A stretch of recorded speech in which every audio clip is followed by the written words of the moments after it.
स्वागत छ मेरो युट्युब भिडियोमा।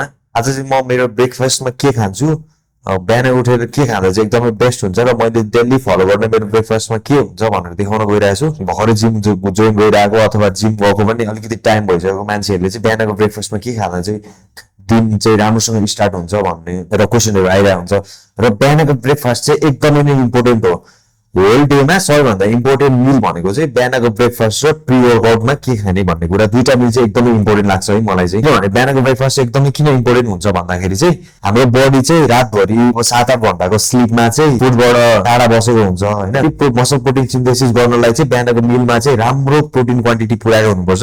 राम्रो प्रोटिन क्वान्टिटी भन्नाले क्वालिटी प्रोटिन हुनु पर्यो। मेरो बिहानको ब्रेकफास्टमा चाहिँ 6वटा होल 50 ग्राम जति ओट्स अनि 10-15 ग्राम जति चिया सीड्स अनि एउटा फ्रुट हुन्छ, कुनै पनि फ्रुट। यति भयो भने चाहिँ कम्प्लिट मिल हुन्छ। यसमा यो मिलबाट चाहिँ मलाई जम्मा 40 देखि 42 अथवा अराउन्ड 40 ग्राम जति प्रोटिन आउँछ, जुन चाहिँ मेरो दिनको राम्रो स्टार्ट हो है। एउटा मिलबाट 30 to 40 ग्राम प्रोटिन खायो भने चाहिँ दिनको 4टा मिलमा 120 ग्राम प्रोटिन मजाले पुग्छ। ल अब टक्क अन्डा बना।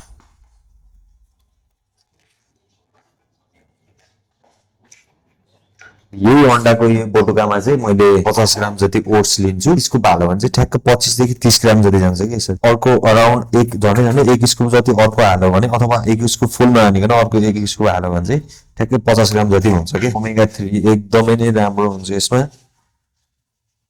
र फाइबर पनि एकदमै हुन्छ। आफैले अन्दाज गरेर 10 देखि 15 ग्राम जति हालेपछि यसलाई ट्याक्क मिक्स गर्ने। मलाई चाहिँ अब यसरी सादा नै खान एकदमै रुच छ हैन, मन पर्छ। मसला ससला यसो टेस्टले मलाई केही पनि फरक पर्दैन। अब तपाईहरुलाई टेस्ट चाहिएको छ भने यसमा नै अब सिजनिङहरु गर्न सक्नुहुन्छ। प्याजहरु काटेर अथवा स्पाइसेसहरु थोरै खोर्सानीहरु राखेर मसलाहरु राखेर राम्रोसँग मिक्स गरेर यसरी कराई बसालेको छु मैले चाहिँ। कराई बसाउने अब यो चाहिँ हल्का धुवा उड्न थालिसक्यो।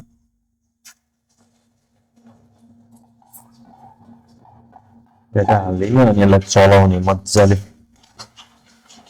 लगभग बनेर रेडी भइसक्यो। हल्का रातो अनि गरी पकाउँछु। त्यो चलाउनेसम्ममा चाहिँ यो पपाया अहिलेको एकदमै सस्तो अनि राम्रो भनेको डाइजेसनलाई एकदमै हेल्प गर्ने भनेको यो पपाया। अहिलेको यो हट मार्केटमा पाउने एकदमै सस्तो राम्रो भनेको यही नै हो। 120 रुपैयाँ केजी हो। एउटा यति ल्यायो भने लगभग 1 केजी छ अनि यो 1 केजीले चाहिँ मलाई 2 दिन पुग्छ क्या। हामीलाई भनौँ न बहिनीहरू पनि छन् अनि 2 दिन पुग्छ। अनि यसलाई आधी आज खाने आधी भोलि खाने। टक्कै यसलाई बीचमा काट्ने। यो हाफलाई चाहिँ जस्ताको तस्तै मैले प्लास्टिकमा र्याप गरेर राख्ने हो कि। मेवा तास्न पनि स्किल चाहिँदो रहेछ कि फेरि। यो चाहिँ टक्क मैले काटेर रेडी बनाइदिइसकेँ। ल हाम्रो ब्रेकफास्ट चाहिँ बनाएर रेडी भइसक्यो। 6वटा होल 50 ग्राम ओट्स 15 ग्राम चिया सीड्स अनि पपाया। एकदमै balance meal, high protein, good fat, fibre. खाइदिउँ।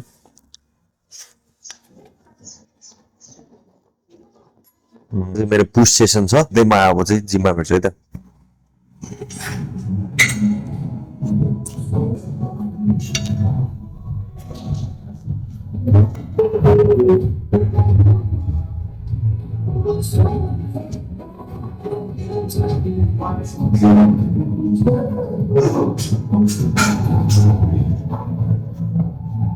मजा बेग्लै हुन्छ क्या भाइ सुरुमा क्या। हुडी लगाएर त्यो पम्प निकाल्न नि छुट्टै मजा हुन्छ क्या।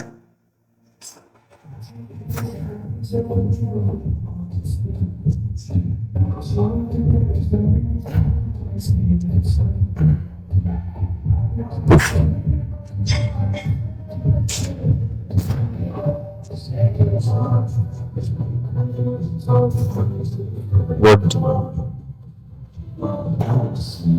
Good.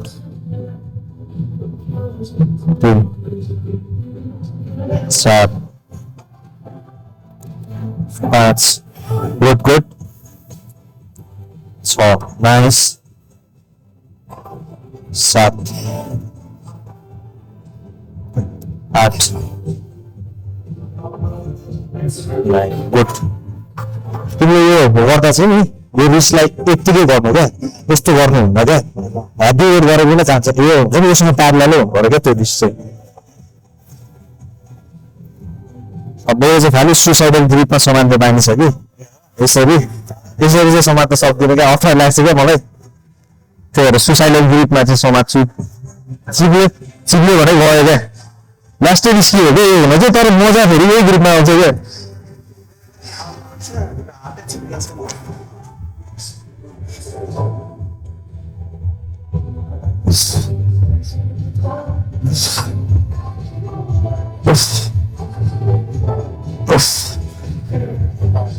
खाए पनि हाल्छ ल 22.5 हान्छु ल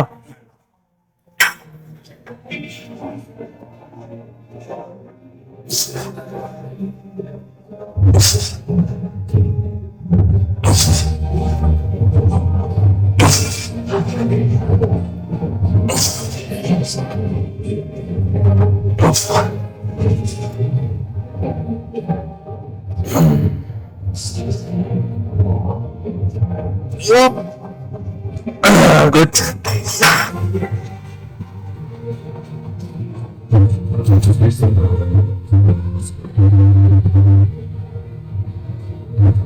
हरेक सेटमा वान भात चाहिँ तिमी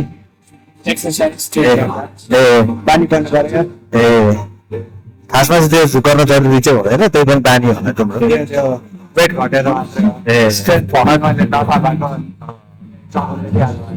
कतिको हाने थियो लास्ट 70.5 हाल्नु सक्छ होला 20 किलो सक्छ होला बेसी जान्छ बिस्तार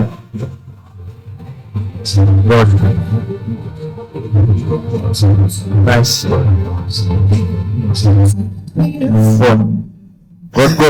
Good.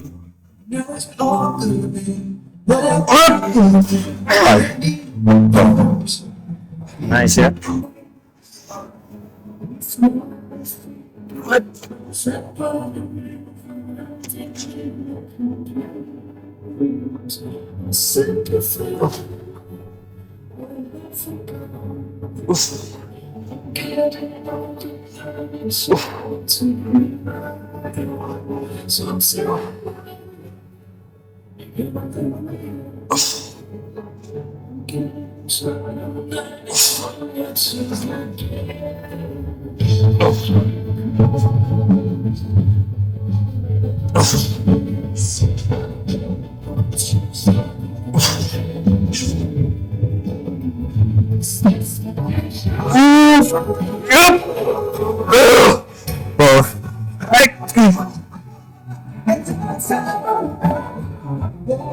Last set lah.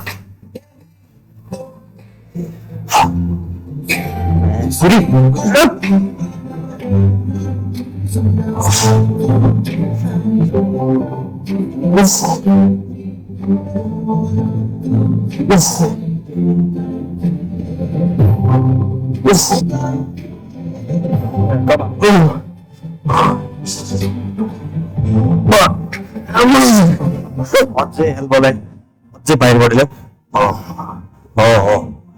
जति बाहिरबाट ल्याऊ उति स्ट्रेच राम्रो हुन्छ क्या गुड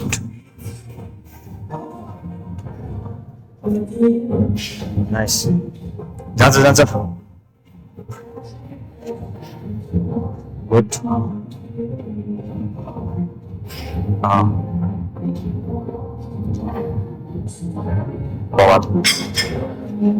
ल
गुड गाह्रो भयो